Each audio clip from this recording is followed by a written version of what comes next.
Jadi, gimana caranya biar aku jadi top of mind di pikiran kamu? Hai, aku Rani dan ini Komunikasik, tempat di mana kamu akan belajar komunikasi dengan asik. Yaps, di episode keempat ini aku bakalan ngebahas tentang segmentation, targeting, and positioning in advertising. So, pastikan kamu nyimak sampai akhir ya. Oke, yang pertama kita kenalan dulu sama segmentation, targeting, and positioning ini ya. Jadi 3 hal ini merupakan dasar dalam marketing model yang membantu untuk secara efektif menjangkau dan mengajak audiens terlibat dalam sebuah kegiatan pemasaran. Singkat aja ya, jadi kita pakai sebutan STP agar tidak terlalu panjang. Jadi STP ini membantu pihak penjual untuk merancang dan mengembangkan strategi pemasaran yang spesifik sesuai dengan kelompok-kelompok audiens untuk menciptakan keberhasilan promosi dan tentu saja meningkatkan posisi perusahaan menjadi lebih kompetitif. Ketika kita ngomongin STP ini, fokusnya bukan ke produknya ya, tapi lebih kepada pendekatan ke audiens. Jadi model STP ini lebih menyoroti bagaimana cara penyampaian pesan yang relevan pada segmen audiens tertentu. Secara sederhananya, kalau kita akan berbicara kepada balita, pasti akan berbeda juga dengan cara berbicara kita kepada lansia. Nah, gimana caranya agar pesan yang dirancang dapat tersampaikan dengan baik? Caranya adalah dengan menentukan segmentasi. Segmentasi adalah cara membagi pasar menjadi kelompok-kelompok dengan karakteristik tertentu. Kriterianya bisa berdasarkan segmentasi demografis, segmentasi geografis, segmentasi psikografis, dan segmentasi perilaku. Nah, yang pertama adalah segmentasi demografis, yaitu pengelompokan audiens berdasarkan variabel demografis seperti usia, jenis kelamin, pekerjaan, pendidikan, strata sosial, dan jumlah anggota keluarga. Lalu yang kedua adalah segmentasi geografis, yakni mengelompokkan audiens berdasarkan lokasi tempat tinggal, dan dari lokasi ini dapat dipecah lagi menjadi wilayah, iklim, dan budaya lokal yang menjadi kebiasaan audiens tersebut.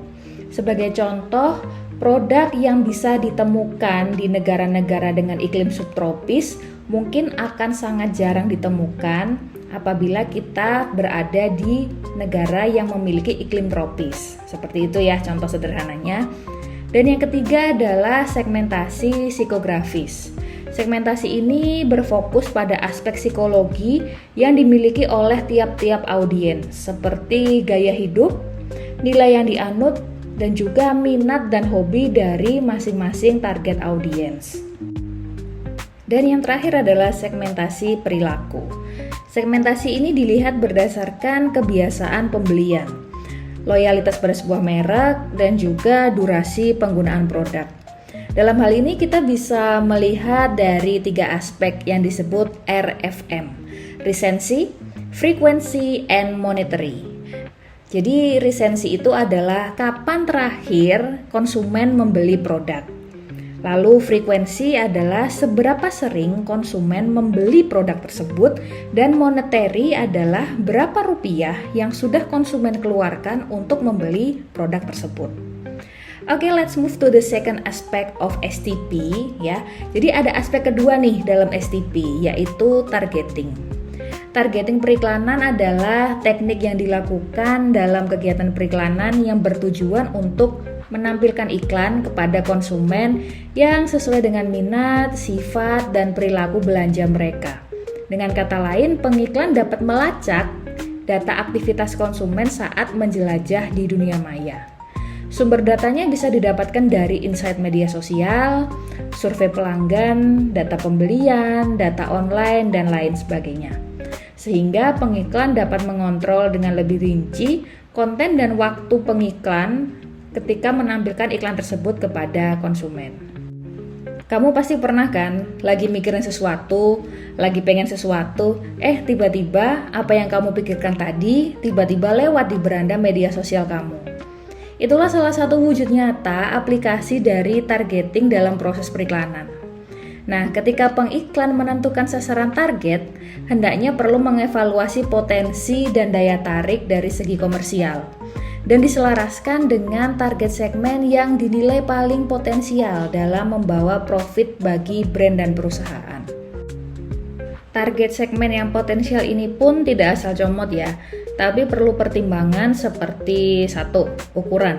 Seberapa besar segmentasi pasar dan kira-kira memiliki potensi berkembang di masa depan atau tidak.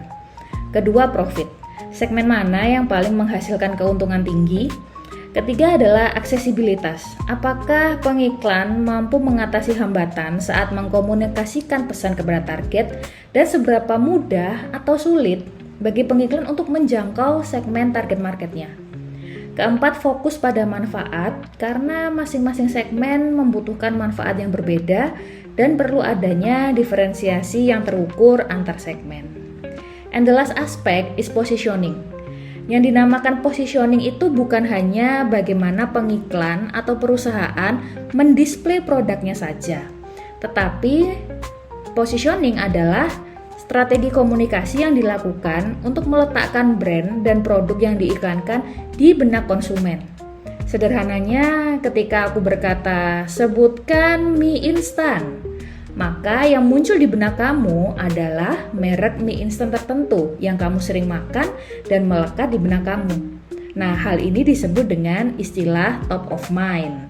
Jadi, gimana caranya biar aku jadi top of mind di pikiran kamu? Caranya banyak. Pertama adalah tawarkan solusi. Cek lagi kebutuhan pasar, potensi masalah, atau hambatan-hambatan yang bisa diselesaikan atau dijawab dengan menggunakan atau mengkonsumsi produk yang akan diiklankan. Lalu identifikasi unique selling point atau USP. Temukan jawaban dari kenapa konsumen harus beli dan menggunakan produk tersebut, yang tentu saja tidak ditemukan pada kompetitor lain. Dan juga selanjutnya adalah kembangkan kampanye pemasaran yang unik dan spesifik pada segmentasi target tertentu. Kalau didetailkan lagi, jenis positioning ini meliputi 6 hal, yaitu dari harga, kenyamanan dan kemudahan, kualitas, pelayanan customer service, strategi pembeda dengan kompetitor, dan image di media. Kita ambil salah satu contoh ya, produk misalnya mie instan. Pada dasarnya mie instan di mana-mana ya sama nggak sih? Terbuat dari tepung, dibentuk kering, dilengkapi bumbu dan pelengkap. Memiliki rasa yang beragam dan juga harganya sih juga relatif sama kan?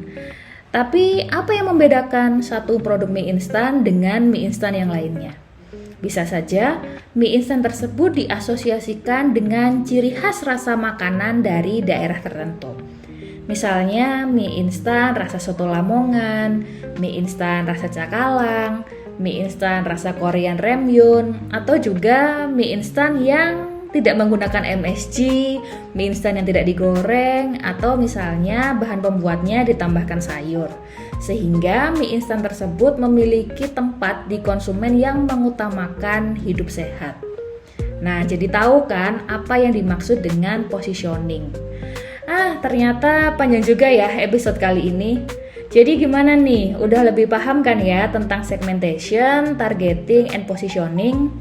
Pastinya podcast ini nggak cuma sekali ya. Jangan lupa tungguin episode-episode selanjutnya yang pastinya informatif biar belajarmu nggak gitu-gitu aja. Ingat, satu hari satu topik belajar lebih baik daripada bengong aja. Okay, the time is up. Thank you so much and see you on the next episode. I'm Rani signing out. Ciao.